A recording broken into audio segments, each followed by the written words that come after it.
Avez-vous déjà pris le temps de vous interroger sur les raisons pour lesquelles la Bible, un ouvrage d'une organisation si méticuleuse, débute par ce qui semble être un paradoxe?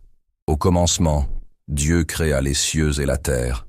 Un verset majestueux, puissant. Mais immédiatement après, nous sommes interpellés par une image étrange. La terre était informe et vide, et les ténèbres couvraient la face de l'abîme. Comment la création d'un Dieu parfait peut-elle surgir au milieu du chaos, du désordre et de l'obscurité totale? Quelque chose ne colle pas. Et peut-être dans ce silence apparent entre le verset 1 et le verset 2 de la Genèse se cache l'un des plus grands mystères de l'existence. Depuis des siècles, des érudits, des rabbins, des théologiens et des scientifiques chrétiens se penchent sur ces mots. Et beaucoup sont parvenus à une conclusion troublante. Ce qui semble être un commencement absolu pourrait, en réalité, être le redémarrage de quelque chose de bien plus ancien. Cette idée, connue sous le nom de théorie du gap, avance qu'entre la création initiale et la formation d'Éden, il y a eu une catastrophe cosmique, une époque oubliée, une rébellion, un jugement, et une terre dévastée avant même qu'Adam ne prenne sa première respiration. Bienvenue dans un voyage où la théologie, la révélation et le mystère convergent. Un voyage à l'époque d'avant Éden, lorsque la terre était le théâtre d'une guerre spirituelle qui résonne encore aujourd'hui. Et si cette histoire était réelle? Et si la création de l'homme était une réponse à un désastre antérieur, et non le commencement absolu de toute chose? Préparez-vous à voir la Genèse comme jamais auparavant. Avant de plonger dans cette révélation profonde, prenez un instant pour vous abonner à la chaîne. Ici, la parole de Dieu est étudiée avec profondeur, révélation et respect. Si vous aimez percer les mystères cachés de la Bible, cet endroit est fait pour vous. Aimez la vidéo, commentez à la fin et partagez-la avec quelqu'un qui a besoin d'entendre cette vérité. À présent, descendons dans les profondeurs du commencement. La théorie du gap commence par une observation linguistique. En hébreu, Genèse 1-2 utilise les mots « tohu vabohu » pour décrire l'état de la terre, informe et vide.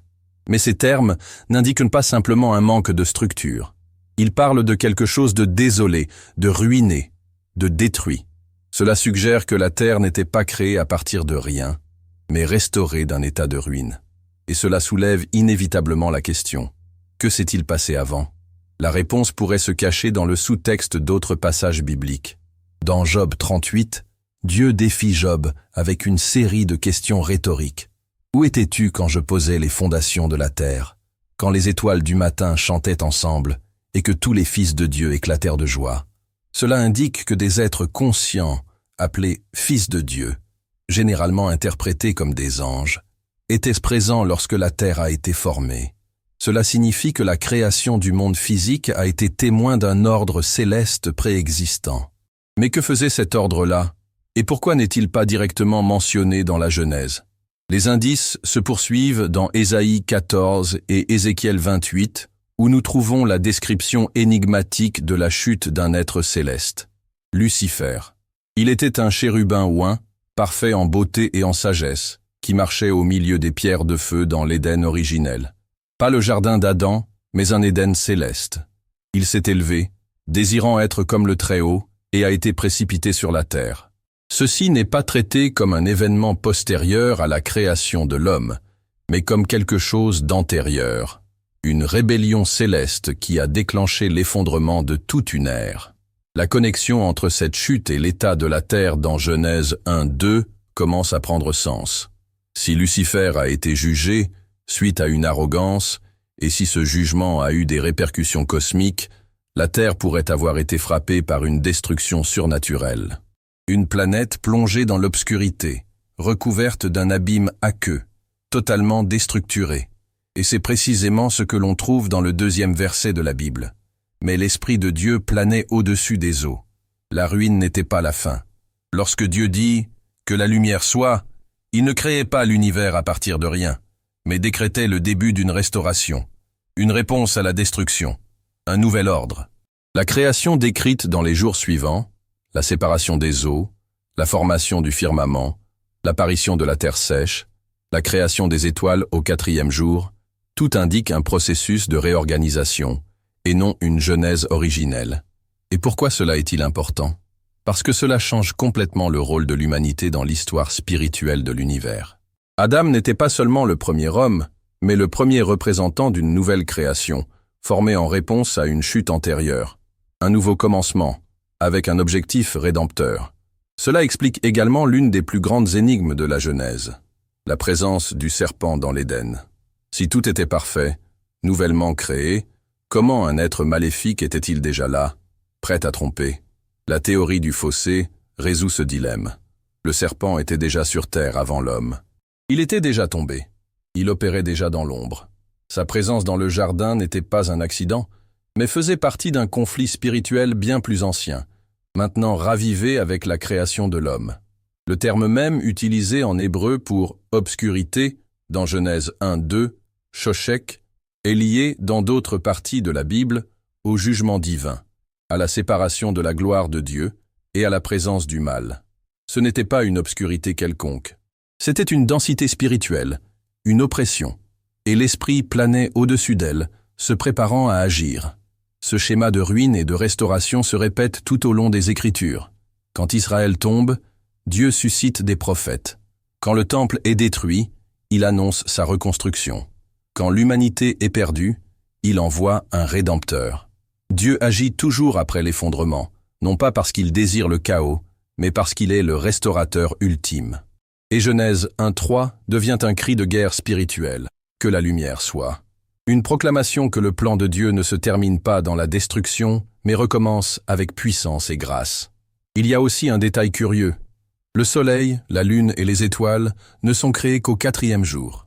Mais la lumière existait déjà avant. Quelle était cette lumière? De nombreux théologiens pensent qu'il s'agissait de la présence même de Dieu, la manifestation de sa gloire rayonnant sur une création en reconstruction. Un monde marqué par la chute, maintenant touché par la rédemption. En dehors des Écritures, nous trouvons d'autres indices. Des structures mégalithiques, des fossiles de créatures qui ne correspondent pas au récit post-adamique, des légendes anciennes de civilisations détruites, tout cela pourrait indiquer une ère perdue, avant l'Éden. Une ère que la Bible ne détaille pas, mais à laquelle elle fait allusion. Le silence entre les versets de la Genèse n'est pas vide. Il est chargé d'histoire, de douleur, de jugement et de rédemption. Un intervalle qui révèle que le plan de Dieu est bien plus vaste qu'une simple chronologie de 7 jours. Il implique des anges, des rébellions, des prisons spirituelles et surtout l'espérance. Cette compréhension jette une nouvelle lumière sur notre existence. Nous ne sommes pas simplement des créatures placées sur une planète par hasard. Nous faisons partie d'un plan plus vaste, une réponse divine au chaos. Un témoignage vivant qu'il est possible d'obéir, d'aimer et de refléter l'image de Dieu, même dans un monde qui a déjà été le théâtre de la destruction. Cette perspective nous invite à repenser là. La structure intégrale de la création se dévoile sous un éclairage nouveau. Ce que nous révèle le livre de la Genèse ne se limite pas à un simple commencement, mais représente plutôt une reprise, une réinitialisation. Et pas n'importe laquelle. Un acte intentionnel de guerre spirituelle, une riposte céleste face à la corruption qui s'est répandue dans des dimensions invisibles. Lorsque Dieu façonna l'homme à partir de la poussière terrestre et insuffla en ses narines le souffle de vie, il ne se contenta pas de lui donner une existence physique. Il établissait une nouvelle lignée, un ordre inédit, un être façonné à son image au cœur d'une conflagration cosmique. Les Écritures révèlent que l'homme n'a pas été créé à l'image des anges. Le souffle divin ne leur a pas été accordé.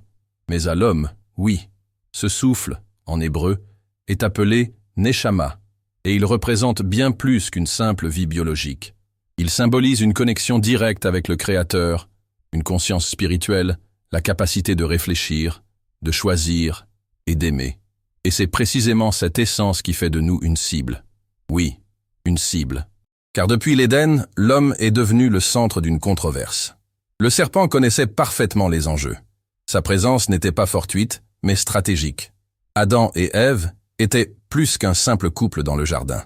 Ils incarnaient une menace pour la domination que l'ennemi avait cherché à établir après sa chute. L'Éden était un territoire sacré, mais aussi un champ de bataille, et cela change fondamentalement notre perspective. Cette interprétation éclaire également une question intrigante. Pourquoi la tentation s'est-elle produite si rapidement? Pourquoi l'adversaire était-il déjà aux aguets? Parce que son histoire ne commence pas au chapitre 3 de la Genèse. Il vient d'avant. Il avait déjà été vaincu une première fois, déchu de sa gloire, confiné dans les ténèbres. Et maintenant, confronté à une nouvelle création à l'image de Dieu, il voyait sa condamnation se répéter. Il fit tout son possible pour la saboter. L'épître de Jude, 1:6, mentionne des anges qui n'ont pas gardé leur rang, mais ont abandonné leur propre demeure, et qui sont maintenus dans des chaînes éternelles, dans les ténèbres, jusqu'au jugement. Ceci est un autre écho d'une rébellion qui n'a pas commencé sur terre, mais dont les conséquences l'ont atteinte. Ces anges n'ont pas péché après la création de l'homme. Ils ont péché auparavant. Ils ont transgressé un ordre établi dès le commencement. Ils ont été emprisonnés.